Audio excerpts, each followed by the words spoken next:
Hello everyone, we would like to introduce the story Song of Ember prologue, the Summons Song of Ember.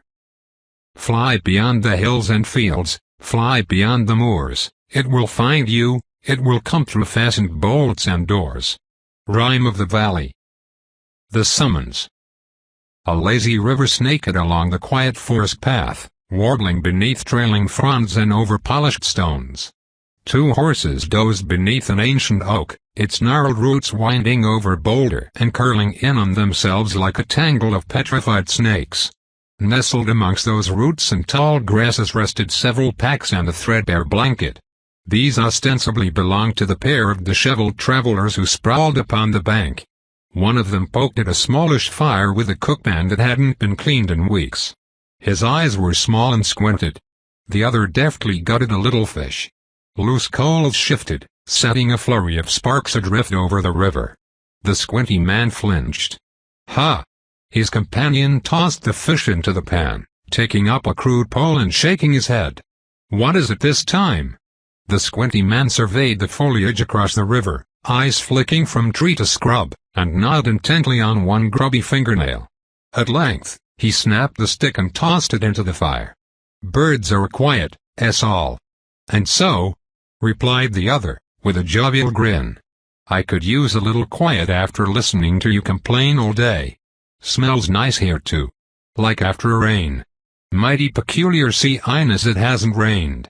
You would say that. He cast out his line. As the hook landed in the river with a gentle splash, something soft whispered from the nearby rushes, as if a wind had stirred them, though there was no wind. Their horses whickered, ears pricked and eyes bright. Both travelers glanced toward the bend in the river, waiting in breathless silence, for what, exactly, neither could have said. Like the plucked string of a lute, the air quivered. A single whistling note. Deep, and clear.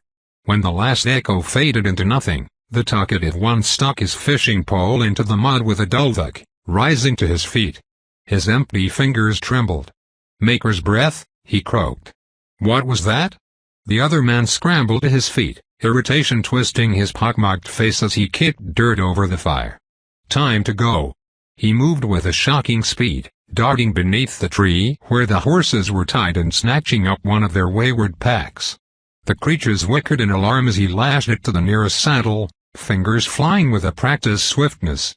He turned around to grab the other, and stilled. The shore where his friend had stood was empty. A set of footprints trailed through the pebbly mud, and into the rippling water. He caught the faintest glimpse of a stooped silhouette vanishing into the low-hanging branches further up the river, and a flash of brilliant ruddy orange, like a red-breasted bird in flight. Then it was gone.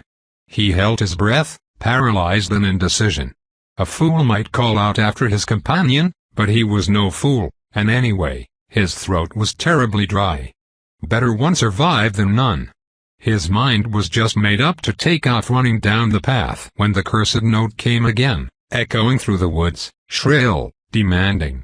There was no mistaking it now. A fell summons. Everything in him pulled toward the sound, but some deep-rooted instinct screamed within his mind. Swallowing hard, he drew a rusted dagger from his pack, eyes darting along the opposite shore. He had scrapped and vanquished Badger Tooth and Bear Claw, and the most cunning and vicious hunter of them all, his fellow man. Was he now to be brought low by some strange bird of the forest? His roving gaze paused on a cluster of distant reeds, where scattered evening light met the darkness of the deeper woods. One slender shadow stood tall among the rest. He felt it had almost a womanly form, but before he could grasp whether it were real or imagined, it had melted away into the foliage, leaving him grasping for one more glimpse of the figure. Come. The dagger slipped from his nail-bitten fingers. Why had he been holding it at all? He meandered down the embankment, into the shallow water, and through the reeds and rushes at the unhurried pace of a man walking in a dream. Until he, too, disappeared into the shadows, the clear flowing currents gurgling in his wake. Faint stars twinkled above the wooded valley as the larks and thrushes resumed their evening calls. But down by the river the horses stamped, chuffing and hung as fingers of inky darkness swirled through the rushes. The burbling river ran red. Chapter 1 Fireside Tales. There is something to be said for awakening in a cozy cabin to the sound of a crackling fire, blankets bundled all around and one's toes warm and snug in bed. Of course, that is only if the roof isn't leaking, more than one blanket has been washed and mended, and the fire hasn't gone out in the night. Otherwise it can be a rather dismal start to one's day. And that is precisely what happened to Ember. Eventually, he knew, he would have to get up and do something, but in the meantime he was content to glare sourly at the stone and mortar fireplace, listen to water dripping onto the floor, and wish his blanket wasn't so damp. Of course it would rain on market day. The trip to the river would make him wet, the trip into town would make him wetter, and a quick glance at the empty wood box confirmed that all his kindling was piled outside the one-room cabin, no doubt getting soggier by the minute. "Good morning, Ember," Ember muttered, swinging his legs out of bed and shivering at the cold touch of the boards. Spring had only just arrived and everything was chilly enough in the early hours without a leaky roof. He scrubbed some of the blur from his vision and thumped toward the cupboard. It was already open. Tattered cobwebs hung in one corner. In the other sat a crumble of bread and several pieces of dried fish. "What's for breakfast?" he sighed, swiping a desiccated fillet from the shelf and gnawing a hunk off the end. "Fish, again. Your favorite. Who needs cheese? Who needs fruit?" As he passed the rickety table he gave it a whack, and a few wooden utensils bounced and clattered. Raindrops warped the foggy glass panes as he glanced outside. There was nothing new to see. It had all been there since he was a child, except for a wooden fence he had built to keep the animals out of his garden. That, and the willow tree had grown quite a bit. Beyond it lay a field of sultry green grass and the silvery shimmer of the river. He swallowed the fish and tugged on his worn leather boots with one hand, craning his neck to look up at the little window. A few small stones of odd shapes and colors, several broken arrowheads, and an assortment of rusty coins and fishhooks lined the sill, odds and ends he'd found by the river that couldn't be traded for food. A watery ray of sunshine broke through the clouds and branches to make his treasures glow. Might turn into a nice day after all. Beneath the window sat a pile of mended nets. Something had torn through one of his best mudbug traps 2 days ago, and Ember glared as he passed by, pinching the frayed basket. Bears and other wildlife would leave evidence of their presence, but he'd found no footprints or droppings along the embankment. Sabotage, he might have guessed, were he not more or less friends with all the townsfolk. Irritating, but the broken trap would have to wait. His fingers were near falling off from all the mending last night. Ember scooped up the pile of nets and snatched his fishing spear from the wall, hefting the makeshift weapon. There was no need to be foolhardy, and the weight of it in his hands was reassuring. He frequently enjoyed his short walks to the river, if it wasn't raining. It gave him something to do and something to eat. But in the summer, almost as many tall tales as butterflies fluttered around the nearby village. Last season, 2 people had gone missing, a farmer's wife who went out walking and never returned, and a young man who also worked the river, and it made Ember wonder if the tales weren't so tall after all. Ember shrugged into his cloak, threw the nets over one shoulder, and gave the door a shove before stepping out into the sunny drizzle. The damp stack of wood under the window caught his eye, and he tossed a few pieces inside before latching the cabin.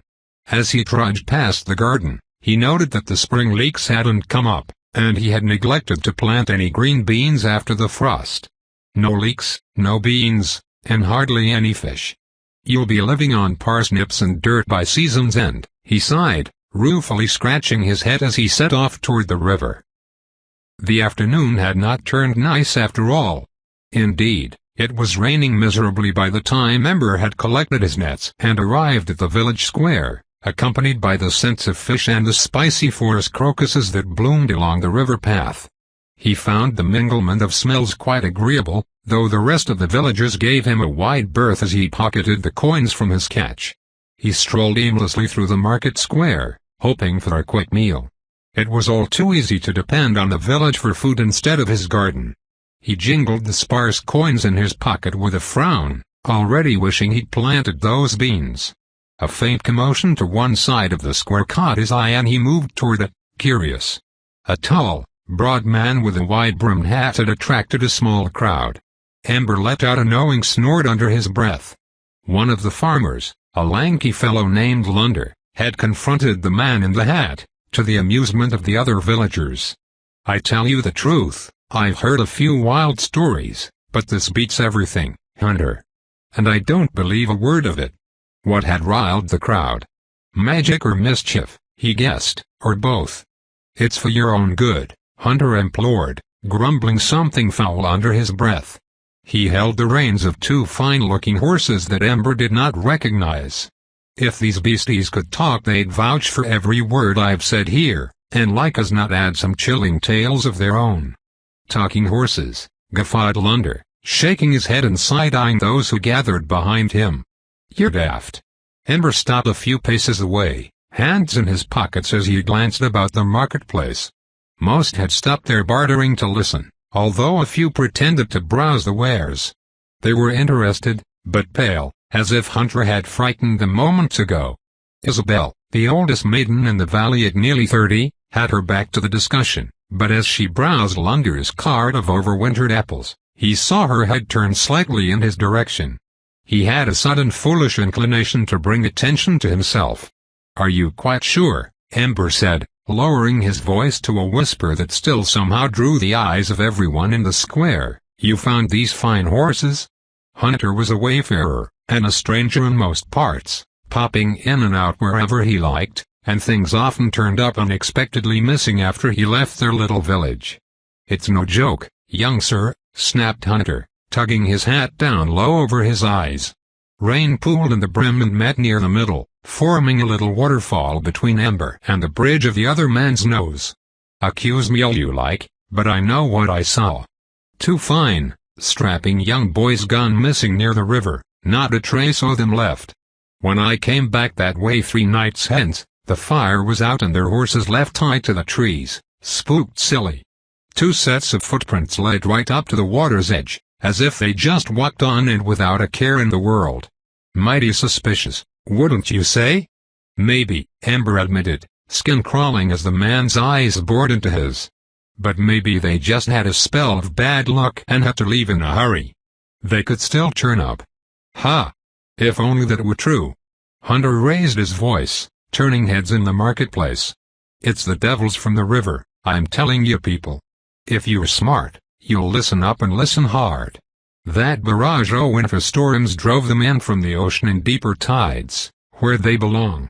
He shoved the reins into Ember's hands and began to pace, stalking between vegetable stands and snapping his fingers onto the nose of anyone who ventured too close. "First the fish begin to disappear. What's eatin' 'em? It ain't us, that much is certain. Your young net weaver here brought 3 fish to the market today. How much is the usual? 10? 15? A sight more than that. 62 he brought last month, in all," piped up a weak voice from the back of the crowd. A ripple of glares turned in the direction as the townsfolk murmured uncomfortably. "Don't encourage him," they were clearly thinking. Ember didn't quite agree, but he stroked the nose of the dappled bay horse and kept his mouth shut. 62. Hunter crowed, following it up with a low whistle. "A single quatari D and 10 a month it were when I left. Quite a change from last spring, wouldn't you say?" "I'd say so, yeah," mumbled one of the younger men, looking dour. "Oh, for goodness sakes." A matronly woman swatted his shoulder before turning round to a basket of dried mushrooms. "Hunter here is telling tall tales, just as usual. The river folk haven't bothered us in centuries, if indeed they weren't merely a legend invented as an excuse for warmongering and elaborate hunting parties. Why don't you ever think twice before spouting such nonsense? You're liable to addle our youngsters' heads, if you haven't already," she added, casting a keen glance at the man who had spoken up earlier. Rain pattered on the cobblestones as Hunter shifted his weight to his other foot, tipping the brim of his hat. "Madam, I respectfully disagree. First your fish disappear, and now people are going missing. Not from your little village, I grant you, but I have heard some stories on my way back from Ridgeville that would curdle the blood of any sane man. Now, I can't be the only one who's seen some funny goings-on of late. Who else? Anyone? Speak up, now's your chance." Ember cleared his throat, rubbing the horses' silky necks and glancing around. The brown mare nuzzled him, soft prickly lips flapping around his ear. A few villagers sighed and muttered amongst themselves, and even Isabel pulled back the hood of her cloak to eye the crowd. After a short pause, one man stepped forward. He was flushed red and rubbing the back of his neck. Ember recognized Wilifrey, one of the farmers who lived further down the valley. "He's right," he said, sounding a bit defeated. "I tried to ford the river last week with my wagon, and the horses wouldn't set foot in that water. And we all saw Ember's nets. There's something amiss here, and no mistake." "Nonsense!" shouted the older woman. "I'll believe it when I see it." "Have care, madam, or you may just get your wish," roared Hunter. But they were both drowned out by a myriad of other voices, all intent on having their own say in the matter.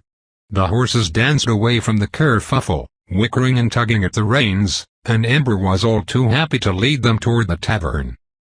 The massive fireplace crackled festively, spitting sparks onto the hearth and filling the tavern with a smoky, pitchy smell that Ember always missed when he was at home. It was a wonder his decrepit chimney hadn't sent his cabin up in flames in the summer, but in the wet season it was always so damp and drafty that it was all he could do to ignite a modest blaze. "I think Hunter's right. Something's different this year, I can feel it in my bones. There's a presence here, an evil sprite, maybe. A fish-eating sprite? You can't be serious." Nay, but they do bring bad luck. There's magical things in the deeper woods. Things that oughtn't be disturbed." Rubbing his hands together and blowing into them, Ember crouched next to the hearth, watching the men at the nearest table slurp their beers and argue about the most exciting thing to happen in their valley in months. He preferred to listen quietly, and so far had nothing of importance to add. "Well, good thing I live in the village," Lunder was saying. "I ain't seen nothing strange. Count yourself lucky. I live on the outskirts and my wife is afraid of her own shadow. Anytime anything creaks in the night, I get to light the lantern and investigate. It's a wonder you ain't been got by a goblin." Alden bellowed from behind the bar as he polished a mug. "Damn fool woman." "What about you, Ember?" Lunder said. Ember glanced up, retrieving the half-empty mug of cider he'd set on the hearthstones and swirling it a bit to mix up the dregs. "Eh?" They were all looking at him now, tanned and withered faces etched in shadow, eyes glinting in the firelight. Wilifrey lifted his mug of beer and raised an eyebrow. "You live in a pretty nice spot on the river." "That's true. What have you seen in your neck of the woods?" Enjoying the attention, Ember took a casual sip of his cider and shrugged. "Every other night it seems I'm mending nets. Something's been at them, but I can't for the life of me make out what. Forest sprites." Someone hissed. "Bad luck, I tell you." "A bear, maybe," Lunder put in helpfully. "No tracks." Ember stood, stretching, and stared into the fire. "But something's been eating my fish, and I'm going to find out what." It hadn't occurred to him to do anything about it, not until that moment. But standing there in the firelight before all those grown men, it seemed somehow appropriate. They stared at him, and Alden snorted. "How?" "I'll figure it out," Ember said, the idea already growing on him. "Lay in wait and catch it in the act, or set a trap of some sort." A low voice spoke up from behind him. "You best be careful, setting traps for things." Ember turned round. Hunter stood near the table, wide-brimmed hat still drooping from the rain. One eye glared out from under the brim, and he took a slow swig of beer, water pattering on the floor around his boots. "I'm always careful," Ember said, hefting the spear that still lay across his shoulders. "You better be," muttered Hunter, wiping his mouth on his sleeve and taking a deep breath of smoky tavern air. "Those who go laying snares in the woods should take care to know what they're hunting. There are some things out there that I can't explain, and I wouldn't want to neither." Ember held the man's stare, downed the rest of his cider, and set the empty mug on the table. "Well, I just might." None of the other men said a word, and Ember quickly left the tavern, his head full of half-finished plans, still tingling with pleasant warmth from the cider in the fireplace. Hunter's words resembled a dare, and this filled him with a stupid sort of courage. Besides, he patted his empty pockets, missing the coins he had spent, if he didn't put an end to the thievery, and soon, he would be going to bed hungry come winter. Ember tightened his grip on the fishing spear, stepping off the tavern porch and into the pouring rain. Something out there had been feasting on his fish. And its feast was about to come to a very abrupt end. Chapter 2: To Catch a Thief. Ember rolled one of the green apples he had bought at the market that morning back and forth across the rickety wooden surface, elbows propped on the table as he stared at the mended pile of netting by the door. Now that he was home and the hard cider had somewhat worn off, he wasn't entirely sure why he had felt so compelled to trap the thief. It had made him sound bold and adventurous. Two things Ember liked to think he was. But truthfully, he preferred routine. He liked his work, this cabin, the river, and he enjoyed selling his fish and bartering in town every other morning. Still, there was a strangeness about the forest these days. It was probably just the changing of the seasons. River folk, he thought, taking a scornful bite of apple. That's how superstitious people explain their problems away. The rain had slowed to a light drizzle and a single ray of sunshine gleamed on the window pane. He tilted the chair back and glanced outside. "I should set those nets anyhow," he muttered, finishing his snack and flicking the stem to the floor. 5 minutes later, Ember stood at his front stoop, a mossy flagstone and a wooden stair which had mostly rotted away, looking out across the lazy river. He had gathered 4 nets, a knife, a rope, a bundle of fishing twine, and several bruised apples for snacking. After snagging the fishing spear from its post by the door, he headed down to the river. It was late afternoon, the sky had cleared, and golden light sparkled on the water's surface. Sunshine filtered through the branches above and illuminated drops of leftover rain, many of which gathered and fell from the leaves, dampening Ember's curly hair as he walked the short path to the river. The strip pine poles lodged on either bank were where he usually strung his nets, but Ember didn't immediately get to work. Instead, he glanced upstream. One of the oldest trees on the riverbank leaned across the water, branches reaching almost to the other side. HMH. He squinted at it, smiling. Netting small rodents had been the favorite pastime of a much younger Ember, and though out of practice, he was confident that with a bit of luck and finagling he could rig up a similar surprise for his unwelcome visitor. He would set 2 nets today, one for the fish, and one for the thief. After making his way down to the old tree, Ember dropped his bundle and cast about for some suitable branches. Once he had caught the meddlesome creature he would have to either kill it or relocate it to deeper woods. Whatever it was had waded downstream or upstream to reach his nets, for he'd been tramping about on both sides of the river looking for bear tracks. Perhaps something smaller like a raccoon might have gone unnoticed, but it would have to be a very clever, very gluttonous raccoon to cover its trail and devour so many fish. What if it's not an animal? Ember thought grimly, testing a weak branch on a nearby tree before meandering further up the bank. What if it's a person? He snatched a fallen branch and twisted the twigs and leaves away. Then he sat down to peel the bark loose with his knife. There, that would do. Wriggling around until he was somewhat comfortable, Ember splashed his bare feet into the water and glanced at the pebbly river while he worked, watching the minnows swim around his ankles. He'd have to start setting his mudbug traps again.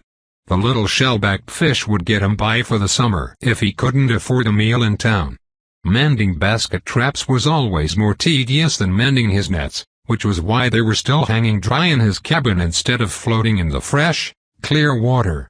Holding the shortened branch at arm's length, Ember admired his handiwork for a moment before retrieving a similarly shaped stick from the bushes. He stripped this as well, and then began sharpening the end to a dull point. He had one chance to make it work.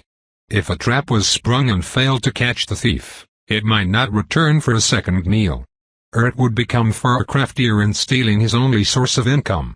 Once he had 5 branches sheared and shaped to his liking, Ember dragged the nets down to the old tree and threw one end of the rope across the knotted limb, tying it securely and cutting it to the length he desired. He did the same to one corner of a freshly mended net. The ancient tree limb nearly spanned the river, and it wouldn't be too hard to disguise the rope in the grass along the embankment and cover the net with sand and pebbles. Ember grinned at how possible it suddenly seemed. "River folk or no," he muttered around the knife, tying off a second piece of rope. "Those fish are mine." It was almost dark by the time Ember had finished rigging both of his nets, but he stepped back to appreciate the view with some satisfaction. The only potential flaw was the 4 ropes which wound from net to branch. He hoped the thief was unfamiliar with such snares, and that the trap itself, despite being partially submerged, would pull snug fast enough to ensnare it. He couldn't set it off to make sure it would work, for it would take him several hours to set it again. Surprise was his only advantage. Brushing dirt and crumbles of tree bark from his hands, Ember gathered the spare nets, retrieved his fishing spear, and stuffed the knife under his belt before heading back up the path to the house. Evening birds whistled over his head and little animals scurried here and there in the undergrowth. He was well used to the rustling shadows, but a sense of unease hung over the path. He glanced back toward the river. It was a small silvery gleam in the dying sunlight. A bush crackled nearby, and when he stopped to listen, something else drifted past on the breeze from far beyond his cabin. Ember held his breath, eyes darting among the shadows. It came again. A few high notes, a low note, and then a very, very high note that filled the whole forest with echoes. Ember swallowed once.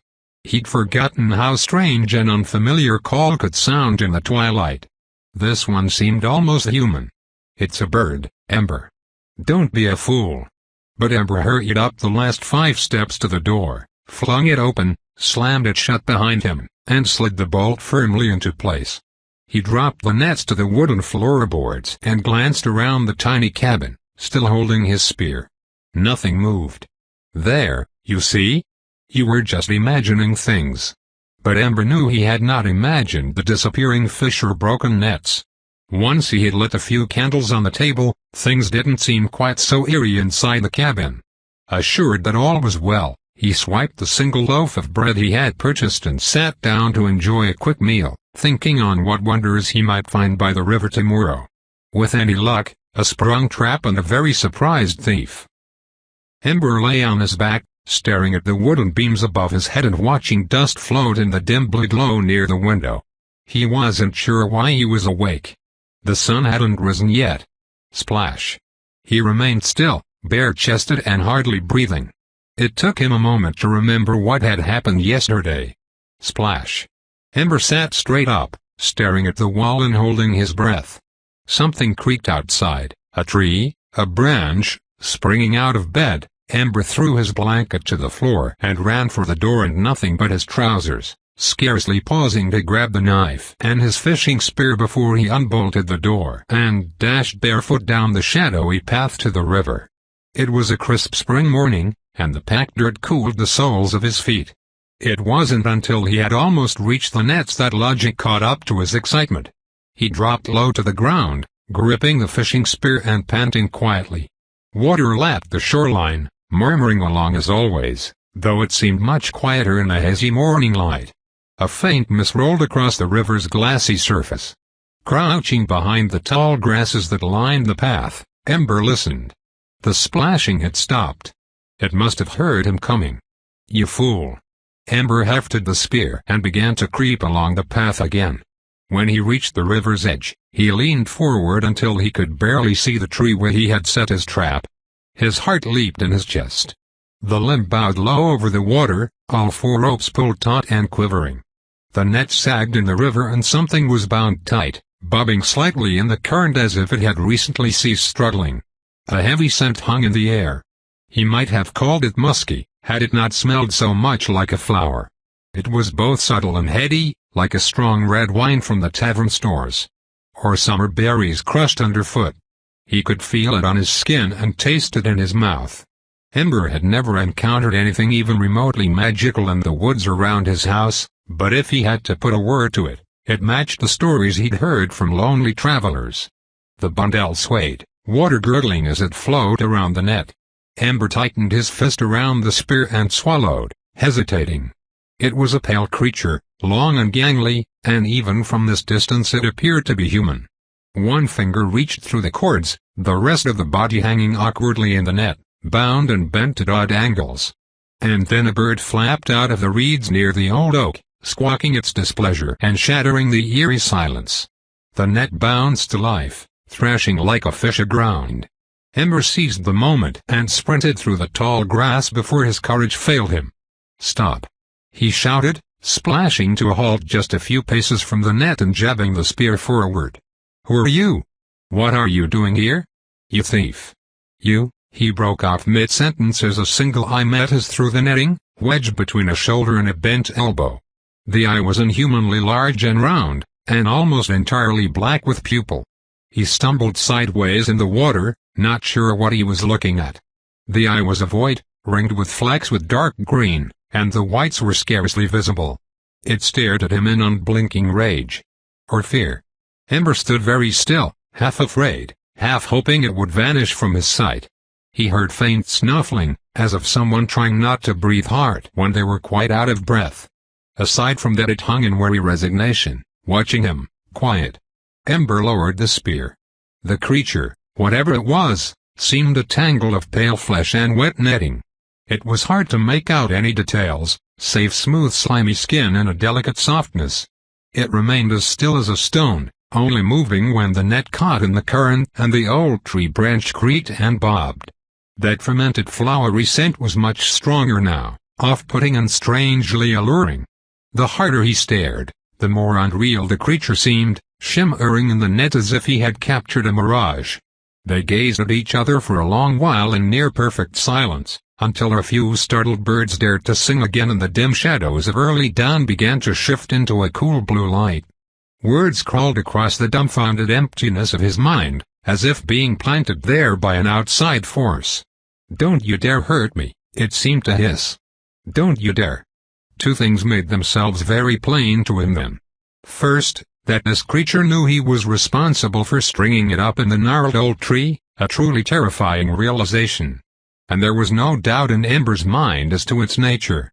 Here, before his waking eyes, was one of the river folk.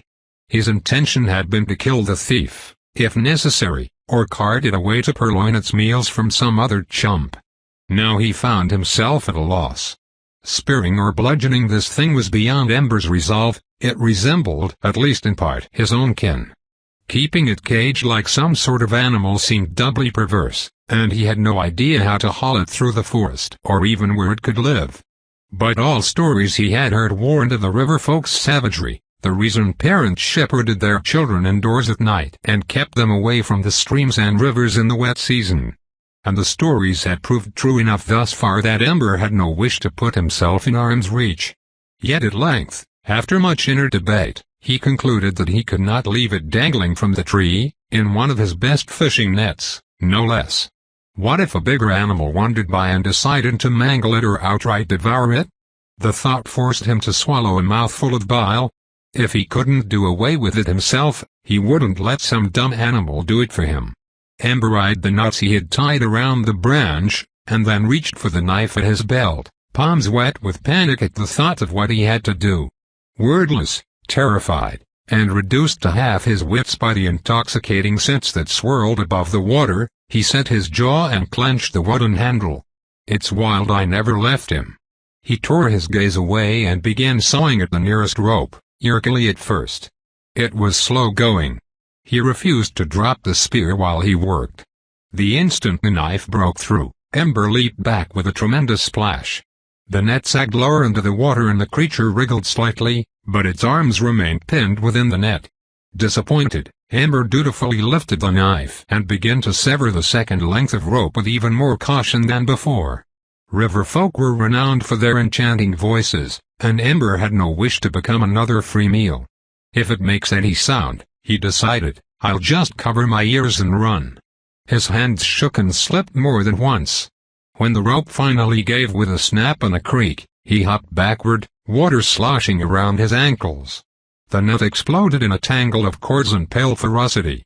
One of the ropes smacked him across the face. Stunned, he ducked away. The creature dropped like a rock and vanished with a gentle splash. Ember leaped up onto the bank, spear at the ready, but only a faint ripple remained on the surface to indicate the direction in which it had gone, upstream. He took a few deep breaths to steady himself and backed away from the water's edge. That lingering, heady scent had already started to dissipate. Maker above. Dizzy, bemused, and strangely numb, Ember headed for the house. It was not until the door was safely shut behind him that he realized he was shaking like a leaf from head to toe. Chapter 3 River Folk. You just missed him, Ember. Sorry. But he must be around here somewhere. He wasn't supposed to leave for another 3 months. Wasn't his tent set up near your orchard? I can't help you. Ember jammed his foot in the door, narrowing his eyes at Wildlife through the chink. The farmer glared back. I've been all over town and I can't find a single person who will give me directions. Just tell me which way he went, and I'll leave. Sighing and twitching his fingers, Wildlife jerked his head in the general direction of town. He overstayed his welcome, heard he got thrown out of the tavern last night. I knew that already. Where is he now? The floorboards in the house creaked as the farmer shifted his weight to the other foot. Went up the road, back the way he'd come. Said something about returning in the winter, if you can wait till then, but Ember had already leaped off the porch and was sprinting down the dirt path toward the road. Thank you. He shouted over his shoulder. Wildlife had opened the door just enough to stick his head out and was staring after him with the wide eyes of a frightened deer. What do you want with the troublemaker anyway? He didn't answer. Luckily Hunter was never in a hurry to get anywhere, and Ember had no doubt he could find him before nightfall. It was a nice day for a run, not too cold, still somewhat dewy, and the air was fresh and clear after the recent rainfall. For nearly half an hour, the smell of crushed grass and damp soil underfoot, the fishing spear bouncing up and down on his back, and the warmth of the sun beating down on his head were the predominant sensations. He could almost forget what had happened yesterday, and why he was trotting down the furrowed road in search of an eccentric wayfarer. It was only his thumping footsteps, the buzzing insects, and the blue sky overhead. He took a few short cuts across Wildlife's fields when it suited him, and eventually left the low-lying fences and flat houses behind altogether. The trees grew thick on either side of the wagon-rutted road and it curved up and down with the natural lie of the land, growing hillier the farther he went. It wasn't long after the sun had reached its noonday summit that he saw the shadow of a man with a pack slung over his shoulder, and called out for him to stop. He kept working, seemingly oblivious. Hunter. Ember called again, sprinting up the hill. By the time he reached the top, the man had stopped and set down his pack. Slightly winded, Ember put his hands on his knees and leaned down to catch his breath. Well. By the time he looked up again, Hunter had pinched off a stalk of grass and was twirling it in his fingers, leaning heavily on his walking stick. If it isn't the young fisherman himself. Here to accuse me of stealing again? Ember wasn't sure how to answer that, so he simply straightened up and said, "What did happen to those horses?" Hunter flattened his mouth, stretching a purplish-black bruise mark around his right eye socket. Ember noted that his lower lip was swollen and a few cuts lashed his chin. Wildlife and the rest of town must have been telling the truth about that tavern brawl. One of Alfred's wagon team colicked last winter. I lent him the dappled bay. Hunter stuffed the end of the grass stalk into the corner of his mouth and chomped on it. Gave the brown mare to Isabel, till such a time as their owners turn up. Though I doubt that'll happen. Ember smirked a little at that.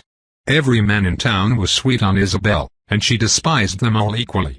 Even Hunter, it seemed, was not immune to her charms. What happened to your face? Nothing that hasn't happened before, grunted Hunter, chewing impatiently. Did you have a reason for waylaying me, or were you just wanting to jaw about the weather? Ember took a breath, weighing his words. I came for advice. Hunter's chin went slack, the stalk of sweetgrass drooping. His eyes widened. For 5 full seconds he stared at Ember, and then burst into raucous laughter. Advice? He roared, slapping his thigh. Nobody asks me for advice, young sir, nobody in this valley, leastways. You're not as dull as you make yourself out to be, Ember insisted. That prompted another sharp, crowing laugh. Neither are you, I'd wager. Hunter rarely laughed out loud, aside from when he ate too much to drink. But the man grew quiet again, the wrinkles around his eyes deepening and his mouth turning down at the corners. "You ain't here to spread more hearsay, are you?" "No," Ember said, shaking his head. "In fact, I'd like to apologize for what I said the other day. I don't think you're a liar. I do think you're a very good storyteller, but that's neither here nor there." Hunter's grizzled countenance flashed to life. He leaned forward, bracing his elbows on his knees and smirking a bit, beady eyes dancing in the noonday light. "Well, you seem to be singing a different tune than when last we parted ways. What changed?" Ember met his gaze evenly. He had questions, and he wanted them answered. "You've been all over these mountains and valleys, haven't you?" "Just about. And you've seen a lot of things." Hunter shifted his eyes to the forest, scratching his beard. "More than I care to remember."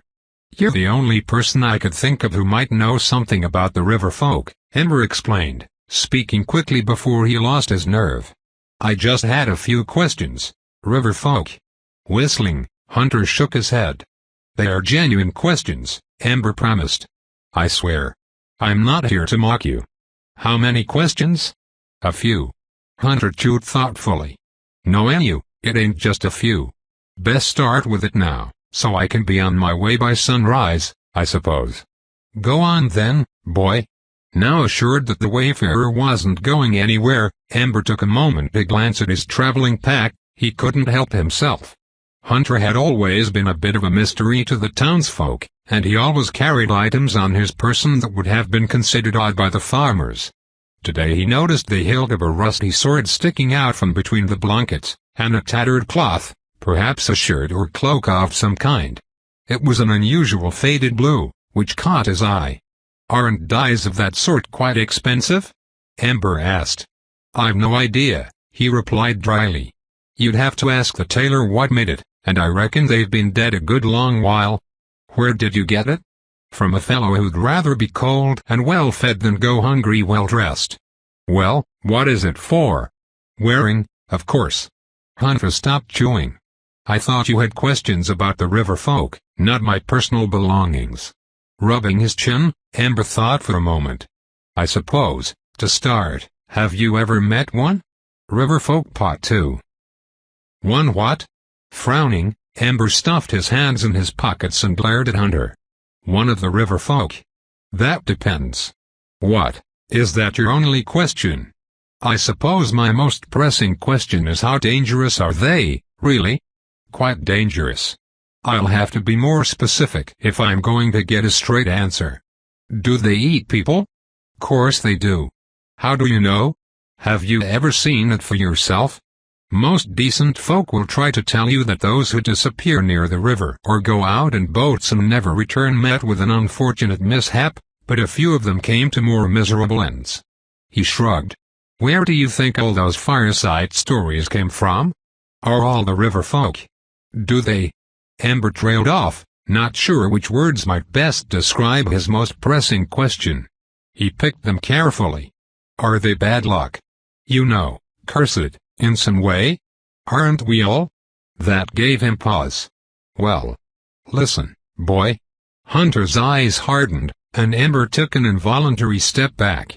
"I don't have a book on the subject. And nobody's written one, so far as I know. But if you're going about meddling where you shouldn't, I'd be the first to tell you it won't end well.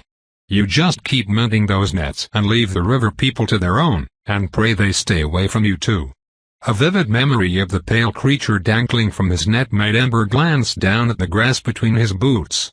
He shifted, and cleared his throat awkwardly, not sure what to say next.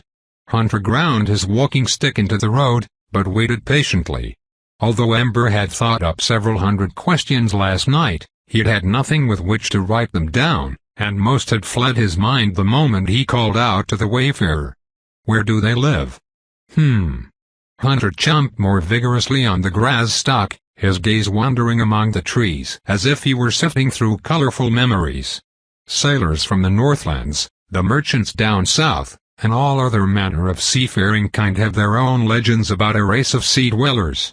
They call 'em sirens, but they are much the same as our river folk. And they resemble us in figure, if not speech. Man and woman, I mean? Ember thought back to the glimmering mirage he had seen. Its form had been bound in such a fashion as to obscure any distinguishing features, but regardless, there had been no mistaking the feminine curvature of the creature. He blushed faintly and scrubbed at his cheek, hoping Hunter hadn't noticed. He was abashed to see the wayfarer staring keenly at him. Hunter's beard twitched faintly. Siren and Sirena, if one cares to be proper about it. Which, generally speaking, I don't. I suppose they're both unfriendly. Ember hedged awkwardly. Never heard of a friendly siren, only a hungry one. Hunter shrugged. Traded tall tales with an old mariner near Rivermouth who swears up, down, and sideways they can paralyze their prey with a single shriek. Must be something dreadful, he reckoned, quietly, to hear one sing. Hunter scoffed, raising a puff of dust with the toe of his boot. I'd rather face 1,000 armed soldiers than one lonely siren with a breath of air in its lungs. They're excellent imitators, by all counts. Pick up a tune from just about anywhere. Waterfalls, birdsongs, even some human ballads. Chills skittered across Ember's shoulders as he remembered the unusual bird call from 2 nights ago. They are obsessed with mankind, you know. They are. That took Ember by surprise. In all the stories I've heard, they usually kill us and sharpen their teeth on our bones. Hunter chuckled. We're more interesting than most of us would believe ourselves to be. You're a fisherman, ain't ya? Don't you find fish sorta interesting, in some way or another? Their patterns, their habits, and such like. Certainly. And you eat them? Ember frowned. That's not the same thing. Still, it's something to think on. Hunter paused, chewing thoughtfully. That mariner heard one singing somewheres along the southern coast, many moons ago. He were sent away to gather some driftwood for their fire. Siren or no, it was gone, along with the rest of his shipmates, by the time he returned to their encampment. He wept a night and a day for his fellows, but more bitterly still that he never laid eyes on that creature. Ember crossed his arms and narrowed his eyes at Hunter. Has anyone ever seen a siren, or sirena, and lived to tell about it? Surely, if any man had, it would be the lonely wayfarer himself. If they have, Hunter shrugged, they wouldn't. Simple as that. River folk aren't something you speak of in polite company. Disappointed, Ember went further. You seem to talk about them whenever you please. I'm me. He shrugged again, as if that should be obvious. Your quiet village decided I'd gone mad years ago. But I'll wager my warning did them some good. They'll be keeping away from the rivers now, and no mistake. So you really believe their lives are at risk? Straightening up and jabbing the walking stick into the topsoil, Hunter gave him a crooked smile. If you thought that a man-eating beast had taken up residence in the rivers round here, wouldn't you? I suppose I would, Ember agreed soberly, glancing into the shadowy woods behind Hunter. Anything else? He asked, spitting out the blade of grass and raising an eyebrow. If you thought you'd made one angry, ventured Ember, avoiding eye contact while he spoke, what would you do? Be eaten, I suppose, Hunter said. A cold empty feeling settled in his stomach. What if it didn't kill you? The river folk have long memories and, much like our kind, do not easily forget a face that has wronged them.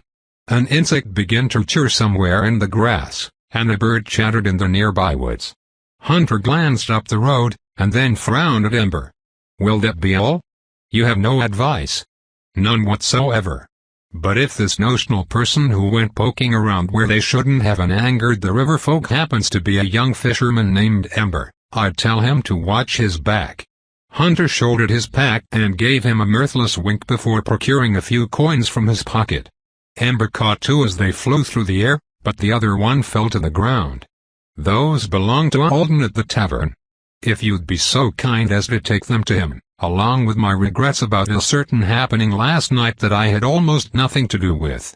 I'll let him know, Ember said, retrieving the fallen coin and eyeing it hungrily for a moment. When he looked up, Hunter was already striding along the road, whacking the tall grass with his walking stick and whistling a cheery tune. Keep your chin up and stay out of trouble. Too late for that, muttered Ember. But Hunter either didn't hear him or didn't care and continued on his way, never once looking back over his shoulder. The sun was setting by the time Ember reached his cabin. He had taken the long way around instead of the usual river path. He hadn't been down to the bank since yesterday morning, but he could see a few of the old tree's branches from there, a great leafy canopy over the river. The sunlight caught on a few frayed ropes dangling in the breeze. As he approached the single wooden stair, he noticed movement out of the corner of his eye. It gleamed and flashed in the sunlight, just outside his door. His mouth dried out and he snatched the spear from his back. It was a pile of fish. And they were still flopping. He quickly glanced over his shoulder, and then at the garden and the path to the river, but he appeared to be alone. As he approached the cabin, however, a familiar flowery smell assaulted his senses. It was just a whiff, but it was enough to bring back the terror of yesterday morning. Forgotten details of the encounter came back to him in pieces, as if he had been recently awakened by daylight and was struggling to remember a foggy dream. Bracing one foot on the stoop, Ember cautiously leaned forward to investigate, suspecting some sort of trickery. Nothing happened. Beside the fish sat a little mound of bilberries. He stared hard at the fish, unsettled. They clearly hadn't been there long. One of them flopped off the stair to flounder in the overgrown grass beside the path. Did one of the townsfolk leave these here? It wasn't until Ember had patrolled the entire perimeter of his modest cabin and jostled every bush with a spear, frightening a few birds in the process, that he returned to the staircase to ponder the fish and berries. What did this mean? Were they a gift? A threat? Who had put them there? He decided that it was a stupid question, yet every possible answer presented him with more stupid questions. If it was someone from town, why hadn't they strung up the fish? If it was the creature from before, how had it walked up the path? Could river folk leave the river? Why hadn't he asked Hunter? Eventually Ember's mind stilled, and he was left to face the most likely and terrifying conclusion. He couldn't forget what he'd seen in the misty morning light, and he couldn't explain away the pile of fish and plump berries. He had threatened to spear the creature while it dangled helplessly from a tree. He wouldn't have killed it, of course, but maybe the creature didn't know that. Hunter had mentioned nothing useful, certainly nothing about river folk customs, and Ember found himself facing an unpleasant quandary. If he didn't take it, he might cause further offense.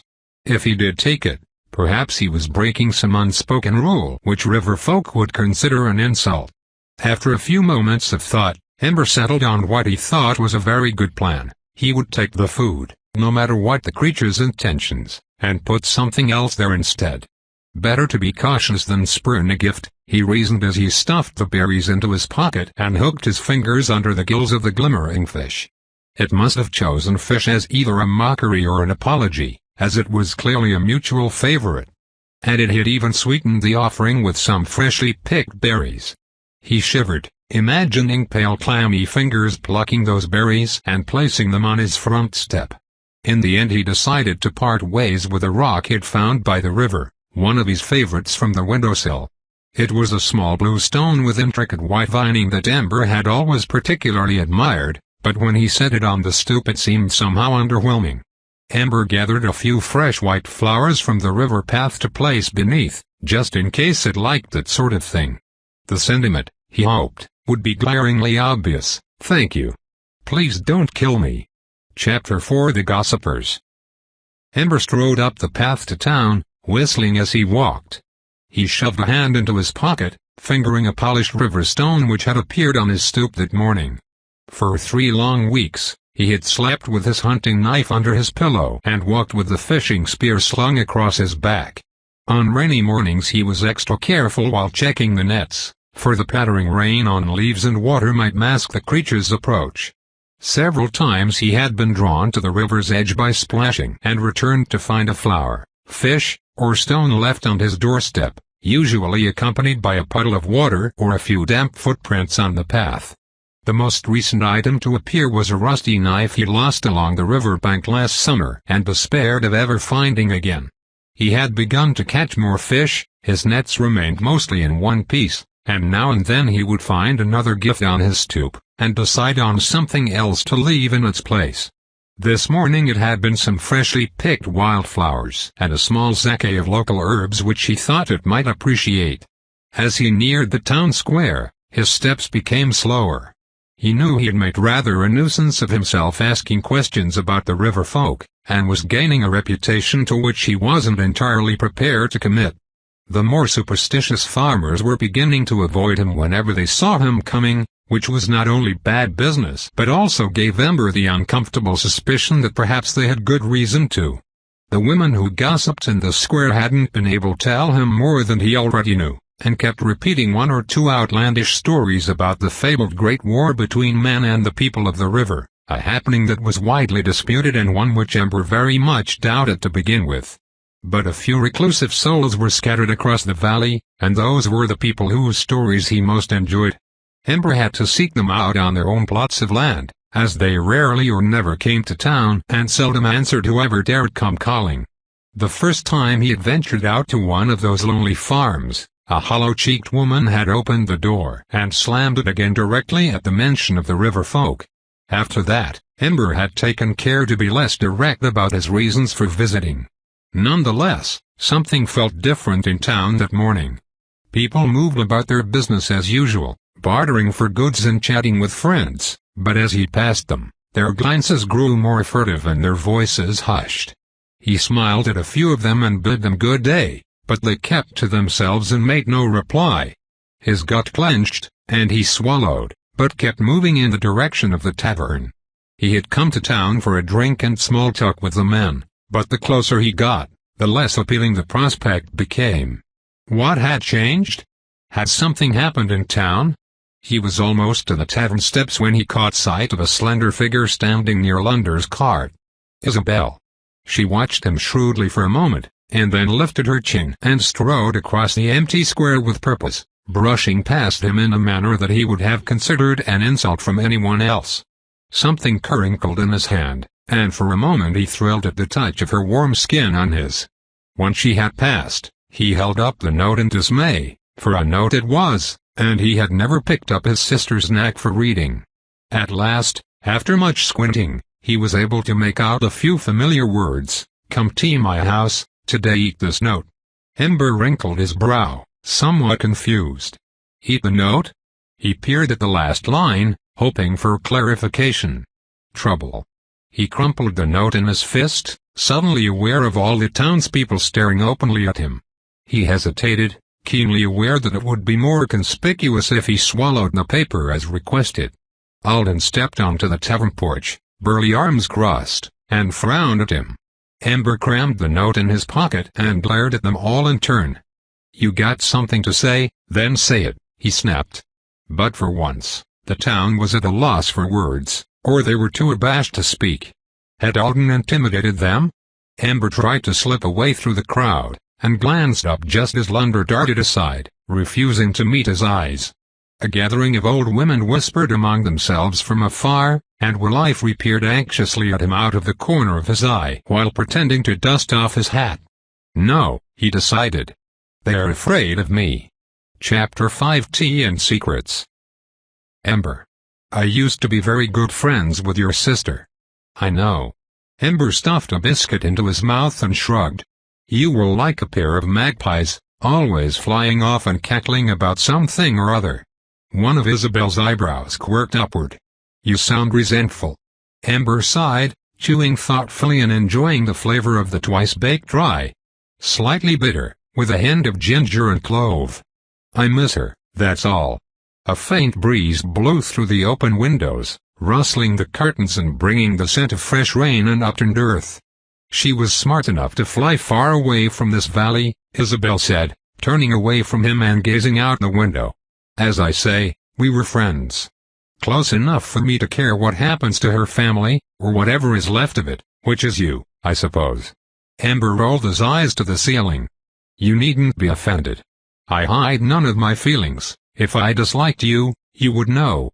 There isn't a man left in this valley who dares come calling, and none with whom I would share my tea if they did.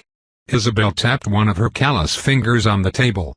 You always seemed a decent sort of boy. I wished you well. Kind of you. Her eyes flashed back to his, dark and sparkling. It seems it didn't do much good. Ember's heart thumped very hard. He lifted his chin. What do you mean by that? Rumor has it you've been all over town, asking questions you shouldn't. Forcing a laugh, Ember reached for his cup of tea. Rumors are funny things, aren't they? You can't believe the half of what you hear.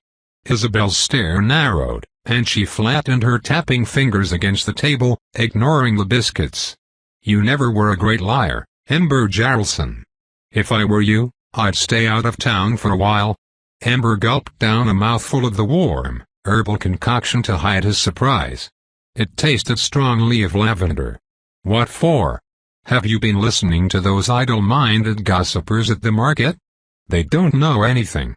That makes their prattle more dangerous, muttered Isabel, taking an irritated sip. Have you seen the way they look at you? Crossing to the other side of the road, turning their backs on your table at the tavern, and when you do bring fish to sell, hardly a soul will buy them. You're a fool if you think they'll let you walk free once they've discovered your secret. At this, Ember sat up in the chair. Secret? He mumbled, trying to sound casual. What are they saying? She waved dismissively, leaning forward and taking her tea in both hands. Oh, I don't believe a word of what they're saying. I've heard whispers that you're a conjurer, a descendant of ancient spellweavers.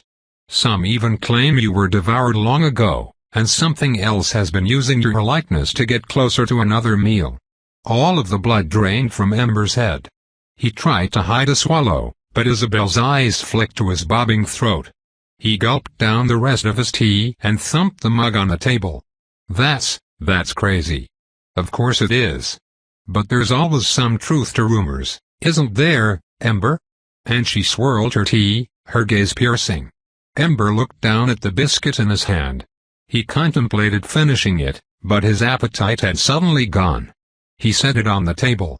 Thank you, he managed bleakly, for the tea. It was well worth the trouble, she said quietly, taking another sip. Have I really been that obvious? I'm afraid I can't stay much longer. I have some business to take care of. So it would seem. Isabel stood curtly, throwing a cloth over the plate of uneaten biscuits and taking Ember's empty teacup. I trust you will take the shorter trip through the woodland path next time, where no one will see you. I'm happy to part with tea and biscuits, but not what little remains of my reputation. At least so long as you insist on making yourself a fool in town. Come again any time. Ember looked at her in surprise, a faint flush rising unbidden to his cheeks. She inclined her head. I don't say that to just anyone. I know. He stepped awkwardly to the door and creaked it open, a breath of clear meadow air washing over him. I appreciate it. He was about to step over the sill when Isabel's sharp voice halted him. Ember. In a moment she was beside him, pressing a cloth bundle into his hands. A bit of brown hair had come loose from her braids, and her distinctive scent washed over him. He noted how different it was from the strange floral aroma which hung about the river of late. She was real and warm, like bread, earth, and spices. He glanced down at the lump of cloth. The rest of the biscuits. Do try to take care of yourself. Before he could respond, she had whirled away, and the door thumped shut. Twilight darkened the forest path as Ember returned to his cabin, and he unslung his spear from his back, holding it loosely in his hand and casting his gaze about the darkened river bank. Isabel's words echoed in his mind long after their conversation ended, and he found himself wondering how far the rumors might spread, and how many townsfolk believed them. He scoffed under his breath. I wonder if I could scrounge enough to live on from the forest, without going to town. Perhaps it would be best to lay low for a week or two.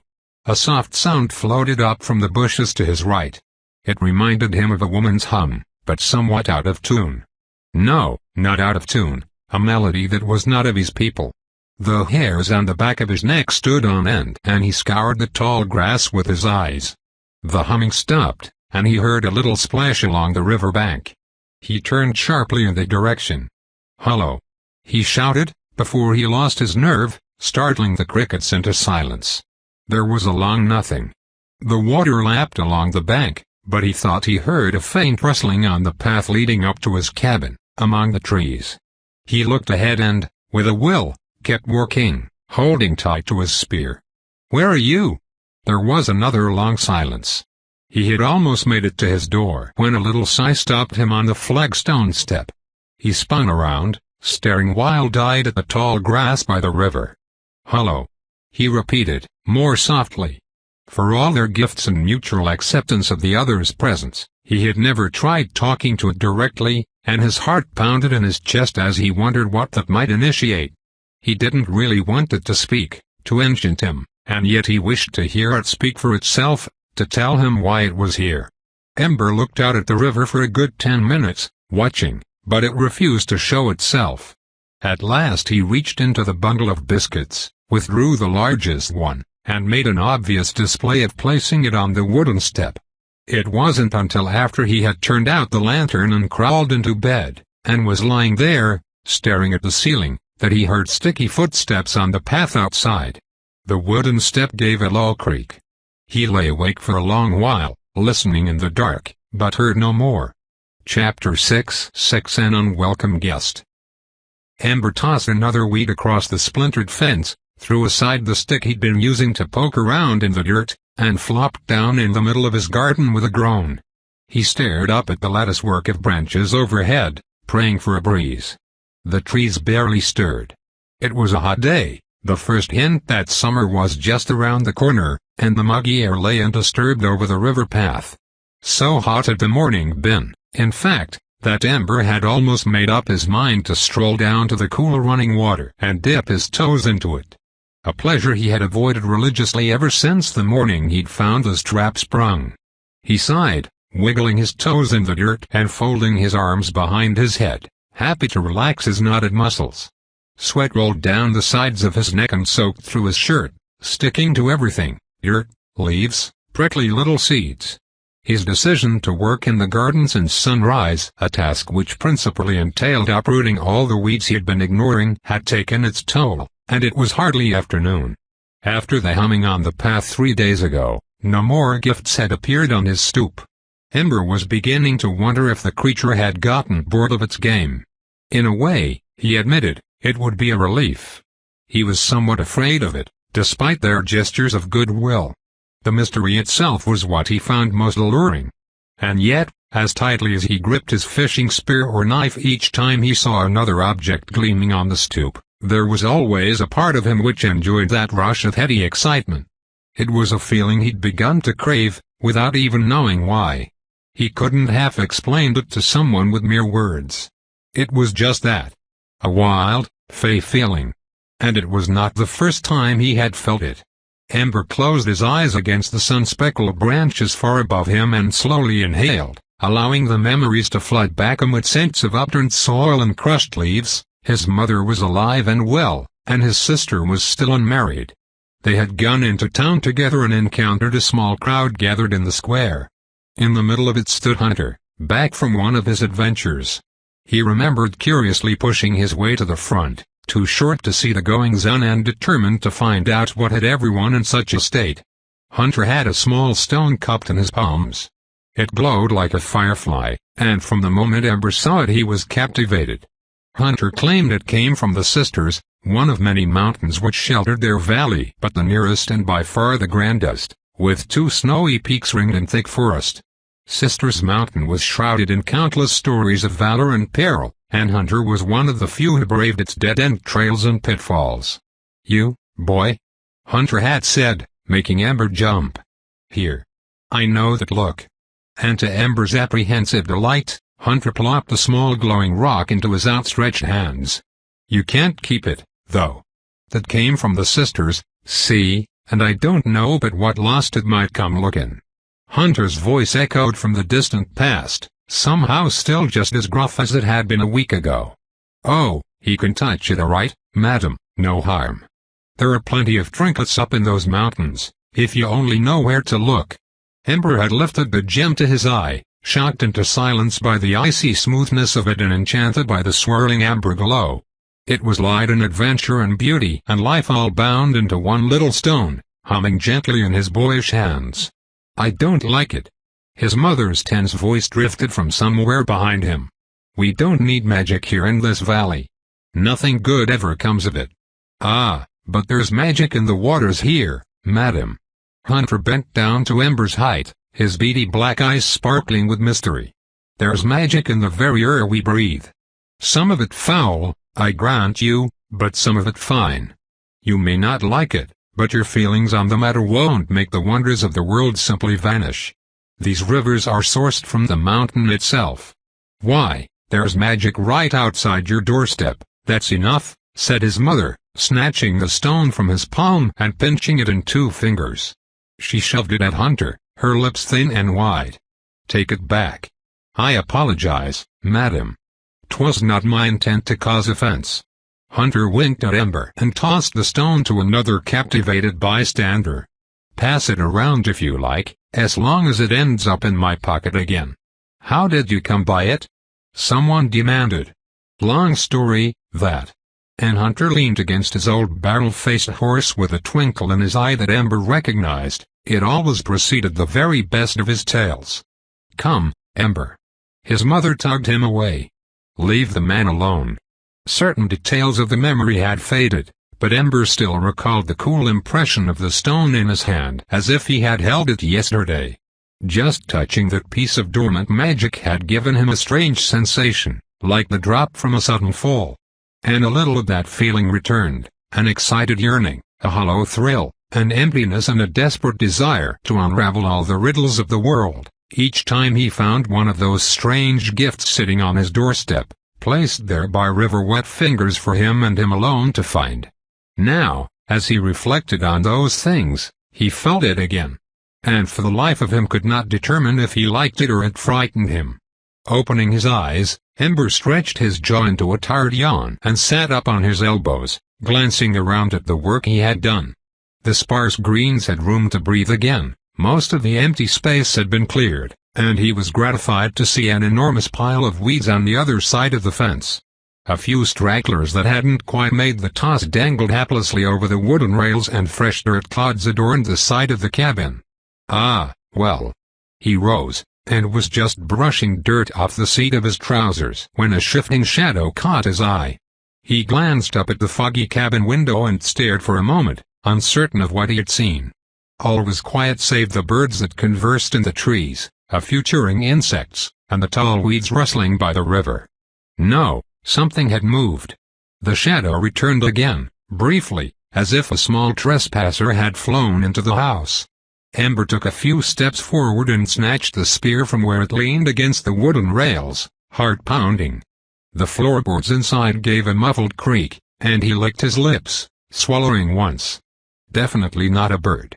Something made a soft thudding sound, and Ember tightened his grip on the spear, heading for the path that led to the house.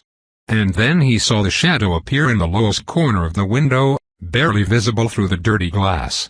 This time it stopped moving long enough for him to glimpse the intruder, 2 eyes. Very large, very black. Familiar. They stared out at him in wild surprise, and then vanished. Door hinges rasped. The single wooden stair let out a faint squeak. Footsteps pattered on the flagstone and dirt path. Ember didn't think. He turned and ran, bare feet and all, helter-skelter through the garden, leaping the fence on the other side, sprinting across the field behind his cabin, toward the woods. Something swished through the plants behind him and the rickety fence creaked. Suddenly a voice like a woman's voice was crying out his name. A sound so familiar, yet warbled as a lark song. He stumbled, nearly falling, but redoubled his efforts despite the haze which crept across his vision. The creature which now pursued him had an unholy advantage. Ember heedlessly threw aside the spear, shoved his fingers in his ears, and ran as he had never run before. He did not know where he was going. He just knew that he had to get away. Chapter 7-7 Division 8 The Stoop. There is no escaping from a demon in the night, for it lives in shades of shadows, and we live in shapes of light. Fly beyond the hills and fields, fly beyond the moors, it will find you, it will come, through fastened bolts and doors. Bits and pieces of a rhyme Ember had once heard flashed through his mind as he scaled the twisty hillocks behind his house, hopping over tangled tree stumps and knotted roots. Brambles tugged at his clothes and scraped his bare ankles. The single verse kept time with the blood pounding in his ears, a drum beat from a fireside recitation long ago, and he held on to that rhythm. It drowned out the echo of the voice. That creature's voice. Ember ducked under a branch, loamy earth shifting and sliding underfoot. No sooner had he overcome one barrier in his path than another presented itself, hidden twigs in the grass, rocky protrusions, a gnarled root, all threatening to make him lose his footing. If he only lifted his hands from his ears he could regain a sense of balance. But, cowed by his terror of a siren's tongue, Ember's resolve did not waver. Far better to stumble along and be clawed to death by a black-eyed monster from the river than succumb to the waking nightmare of its enchantments. At least he would die a sane man. A hasty backward glance revealed a shifting paleness, more a ghost than a shadow, darting in and out among the brambles. At first it appeared to be advancing on his right, but when next he stole a glimpse it was weaving in and out of the bushes to his left. Whatever it was, it kept well under cover, veiling itself in the stippled shade of the branches. Bile rose in his throat as he understood. It could easily outpace him. Instead it chose to follow, never coming quite close enough to touch or see in detail, but always keeping just in his periphery. He heard a muffled voice call out again and shoved his fingers deeper in his ears, yelling whatever gibberish came to the tip of his tongue in a vain effort to blot it out, haunted by the sound of his own name. There was nowhere to run, nowhere to hide from such an intangible lure. Stricken, Ember risked another look. It was that third glance which felled him. For scarcely an instant he took his eyes off the ground, but in that instant, he tripped. Something was in his path.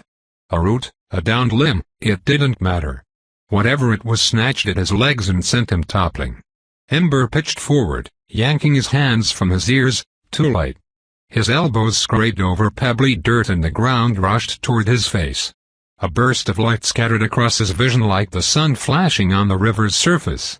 His next impression was one of warm fluid trickling down his forehead and along the bridge of his nose. A heavy silence pressed in around him, all the sounds of the forest muffled by his own heartbeat. He lay quietly for a moment, stunned. Then a faint cry startled him into awareness, a single breathy note which plucked at his soul, echoing through the trees. It reverberated 1,000 times in 1,000 different crystalline tones until it was lost to the ringing in his ears. Ember, he thought, his mind adrift in a fog, you're a fool. The grass rustled behind him and a soft spring-like scent swept through the forest musk, refreshingly sweet. Like river crocuses. He struggled to open his eyes, dragging himself up on his knees and feeling around in the grass with both hands. More blood pattered on the leaf-strewn turf.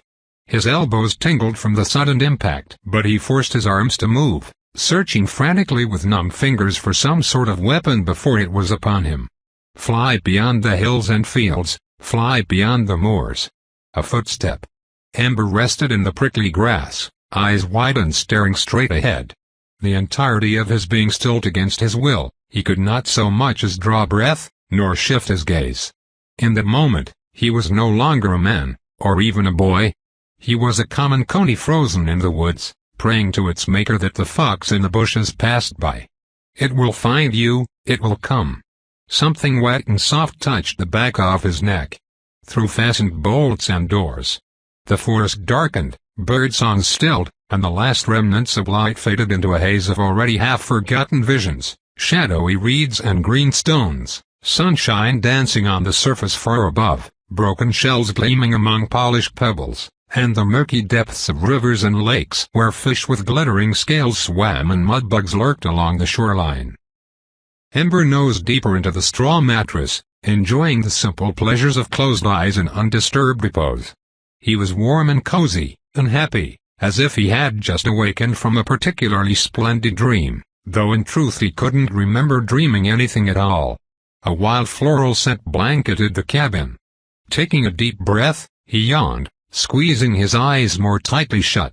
His head was throbbing, and when he lifted a finger to his brow a bit of dried, crumbly blood flaked off. Strange. He scrunched up his face, trying to remember what had happened, But whatever it was had been so unpleasant, and he was in such a pleasurable state at the moment, that Ember decided he'd rather not think too hard about it just then. The door creaked slightly as it always did when it was open, and a faint breeze blew in from the river. The door was open? Ember yawned again, annoyed, and cracked one eyelid to stare at the white blur of light. He never left the door open. Why was he taking a nap in broad daylight? And why did his musty old cabin smell like a woodland flower patch? The cabin interior seeped into focus. His eyes were drawn to a set of wet footprints on the floor. Memories crashed back like a shock of thunder. Ember sat up, reaching under his pillow for the knife. Gone. It gleamed at him from the table, resting beside his wooden cutlery. The fishing spear leaned beside his bed, however, and he grabbed it just as a shadow crossed the door frame. He stiffened, struck by the vision before him. A slender woman stood on his front stoop. Light shifted through the trees overhead, gleaming on wet black hair and pale bare arms. Her face was shadowed, but two familiar eyes shimmered darkly at him, black and green. She wore men's trousers which had been torn off at mid-calf, loose threads clinging to her damp skin, and the patched leather jerkin which covered her bosom looked as if it were meant for a young boy. She held one of his rough-woven baskets, and a bit of sunlight caught and yellowed the leaves of fresh edibles from his garden. A pair of translucent ears glowed in the afternoon light. The left ear was partly hidden by head and hair, but the right one was entirely visible, fanned and ridged with delicate cartilage such that it almost resembled a compact batwing. It was larger than a human ear, but parchment thin, and like the rest of her features seemed somehow both refined and feral. One ear twitched errantly, as if bothered by a tiny insect. Ember swallowed hard and blinked twice, waiting for the vision to disappear. Instead, it entered the one-room cabin without so much as a pat of a foot on the floorboards and carefully placed the basket on the table. "Hello, Ember." "Hello." Barely a whisper.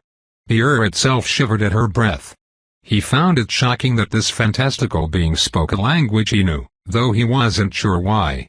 Only one thing was plain to him, and that was the power in her greeting, loosely bottled. If she uncorked that bottle and let flow the fullness of her power, he had no doubt she could ensnare any villager of her choosing. Or all of them, if she wished. Her voice was like spring rain on river water, leaves rustling softly in an autumn wind. Music thrummed within it, a deep and ancient music. And Ember could not fathom a reply. The sound of his own crude voice would shame him. There was no point covering his ears, even had he wanted to. The fate which had so appalled him that morning no longer seemed so bleak, nor so likely. Emboldened by the spear, Ember took a deep breath and slowly rose to his feet. The floor creaked. A refreshing breeze wafted through the door, stirring her long black hair. At length, he muttered, "Who are you?" She stared at him and smiled. Chapter 8 Kentucky Flea. Glossy bluish lips curled upward. "Friend," she declared, lifting her words from a whisper to a gentle speaking tone. Then she touched a finger to her forehead. "You are well." "I don't know," said Ember honestly. He tried to relax his grip on the fishing spear, but his fingers would not loosen. And then he uttered the first stupid words that popped into his head. "Are you real?" Her lips curled further and she tilted her head, possibly in confusion. It was impossible for Ember to interpret any emotion which might lie behind her bulbous eyes. "Friend," she repeated simply. He blinked at her, stupefied. The Sirena's gaze flicked over him for a few moments before she turned away, relieving him of that black stare, which he found, in equal measure, both soulful and soulless. "Do you not?" Ember watched in silence, enthralled by every fluid movement as she reached out and plucked a small blue stone from the rickety table. "Give me this?" she finished, her eyes dark as pitch and shimmering with little tinges of forest green.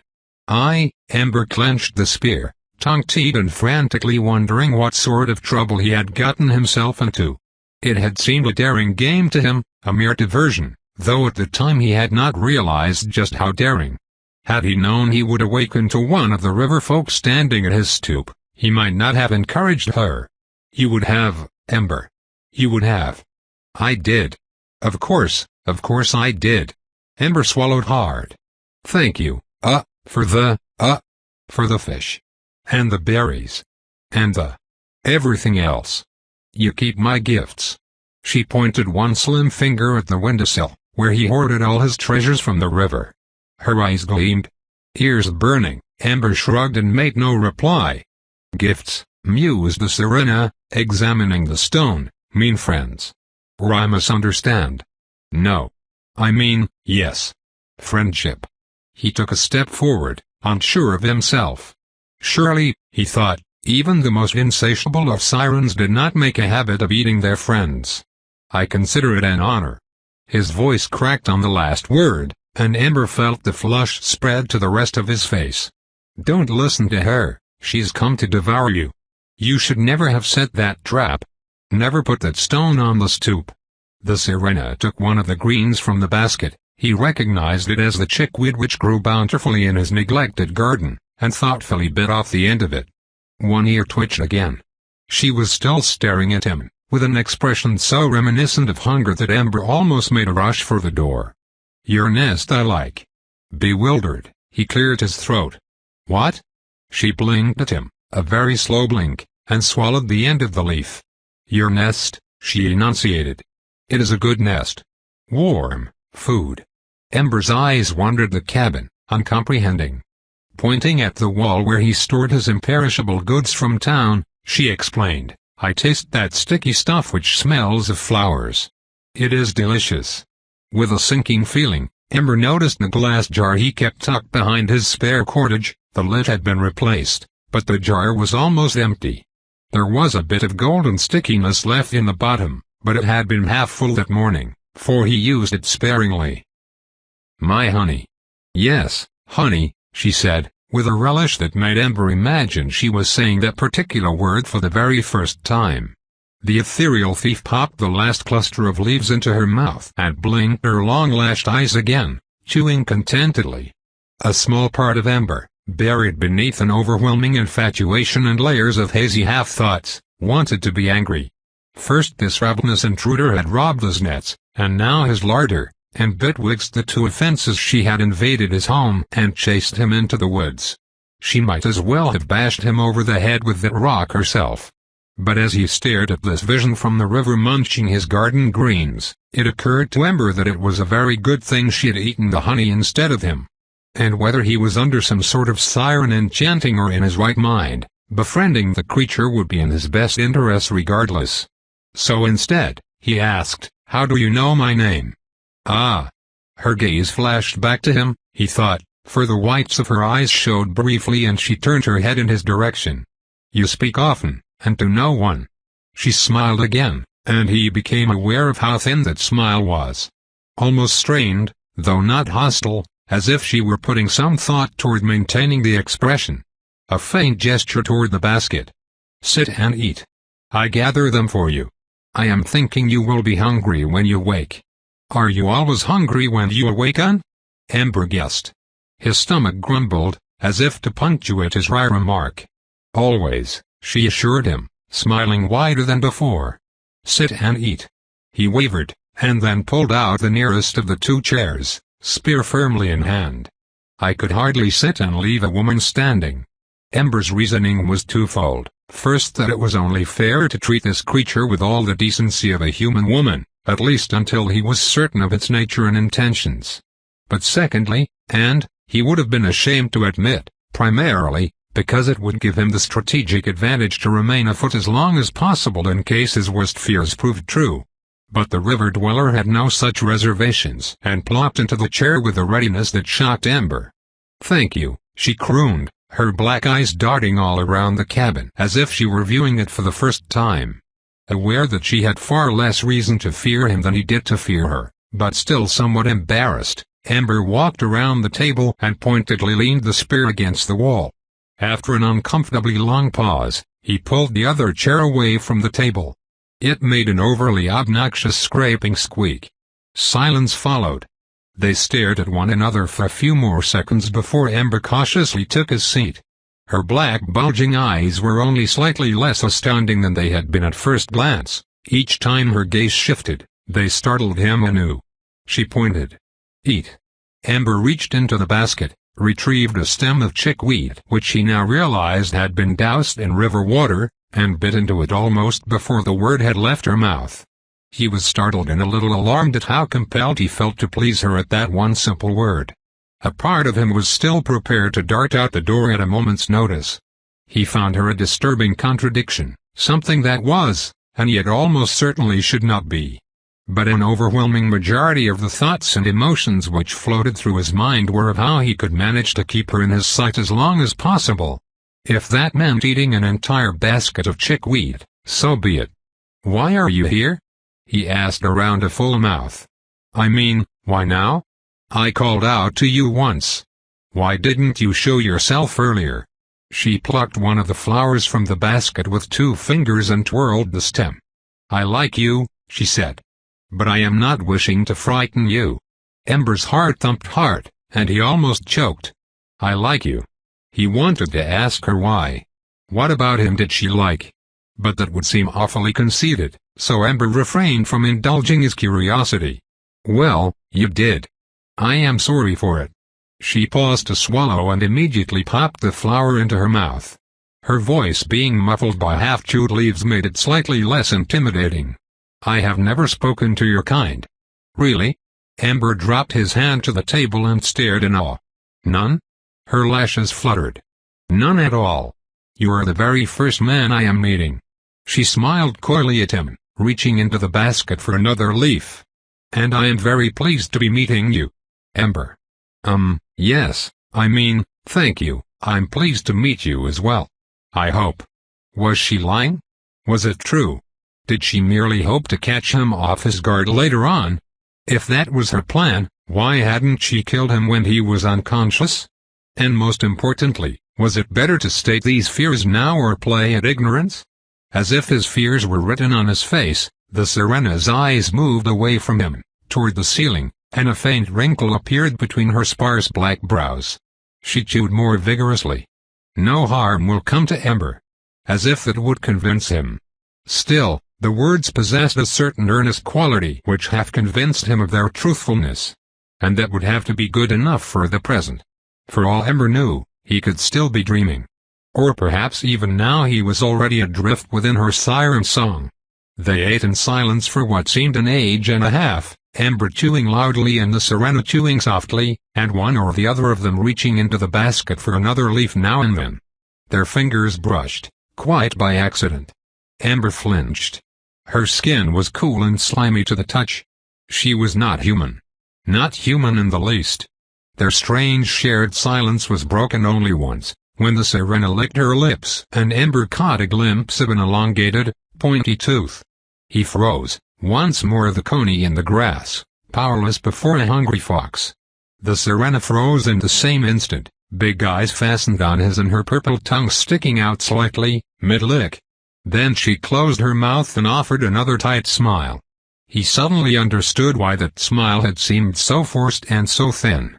She pressed her lips together, keeping them only slightly upturned at the corners, but now that he knew what to look for he could see the 2 faint lumps of hidden fangs. And he found the facade more off-putting than the fangs themselves. "You have a lovely smile," he stammered suddenly, a cold drop of sweat trickling between his shoulders. Her eyes glimmered and she grinned again, a decidedly carnivorous grin. Ember managed a faint smile in return, quelling a bit of nausea with a dry swallow, and nothing more was said. The river burbled distantly through the open door, and as the evening shadows grew longer outside, the birdsongs shifted accordingly. Doves cooed quietly in the trees along the water's edge, as well as a few habitual night flyers whose names he did not know. Most of the hours that passed were spent appraising one another, he and the creature from the river, and that flowery fragrance which had seemed so pungent at first gradually faded to a pleasant lingering scent, like sweet wood. As he stared, her appearance grew more and less unsettling by turns. At last an owl hooted across the river, a familiar sound, but one which never failed to send a shiver down his spine, and they broke eye contact as he glanced toward the door. "I will return," said the Sirena abruptly, as if the owl had signaled her to depart. "Wait." Ember pushed back the chair, standing up in alarm. "You haven't eaten." "We haven't." He wasn't sure what they hadn't even, but she seemed so content to sit in mutual silence that he scarcely knew anything of her, or, more importantly, her intentions. "I will return tomorrow," she repeated, jutting out her chin and rising from the chair. She fished the last leaf from the basket and shoved it all into her mouth, her left cheek bulging like a chipmunk's.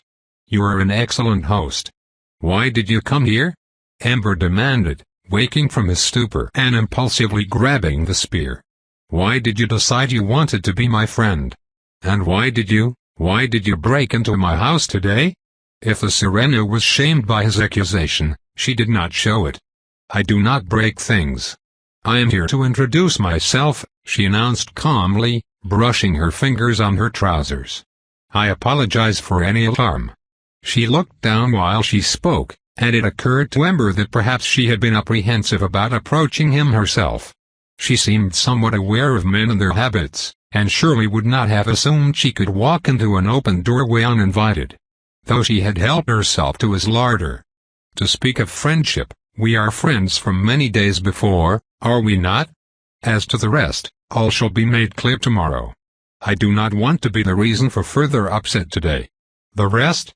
Make it clear now," he insisted. "After everything that's happened, you at least owe me that. Tomorrow." She was already sauntering toward the door, her feet padding softly on his floorboards. Wait, Ember hastily rounded the table, trying to think of an excuse to keep her there just a few moments more. "You have a name, don't you?" "My name is Kentucky Lee," she said, reaching the doorsill. She crossed over it and stood just outside on the rotting wooden step, exactly where she had been when he first glimpsed her that afternoon. "But I am permitting you to call me Kentucky." "Kentucky," Ember repeated, grinning helplessly. One sonnet, and a rather savage one at that. He liked the way it felt on his tongue, and the sound of it, though his own voice may as well have been the rasping of a mortar and pestle after the Sirena's airy speech. She must have appreciated the sentiment, at least, for as she returned his grin before leaping off the stoop and disappearing around the corner of the cabin. Ember rushed to the doorsill, desperate for one last look. The tall grass swayed beside the path and a recently startled bird fluttered into a nearby tree, but there was no trace of the palefish woman. Disappointed, he glanced down at the wooden stoop, his eye drawn by shifting shadows and evening rays of sun. Something was glowing in a leafy patch of shade, and he gazed at it for a moment, enchanted. A small stone sat on the rotting wood. Within it swirled a soft yellow light, awakening distant memories and begging him to touch. Ember reached for the stone, suddenly 6 years old again. He fumbled, but picked it up and turned it over in work-roughened hands. It was smooth and cool. The gem cast a golden glow on each of his cupped fingers and he held his breath, remembering. It wasn't the same stone he had encountered so many years ago, but it bore a striking resemblance. Prompted by a sudden spark of unease, he moved to the right edge of the step and craned his neck, peering around the cabin. Through the smattering of leaves he could just barely see the two snowy peaks of Sisters Mountain staring imperiously out across the valley, heedless of the forests and rivers that gathered at their feet. Disquieted, Ember set the stone back on the stoop and hurried inside. Let the Sirena keep it. He wanted no part of that mountain. Tope continued. Thanks for listening.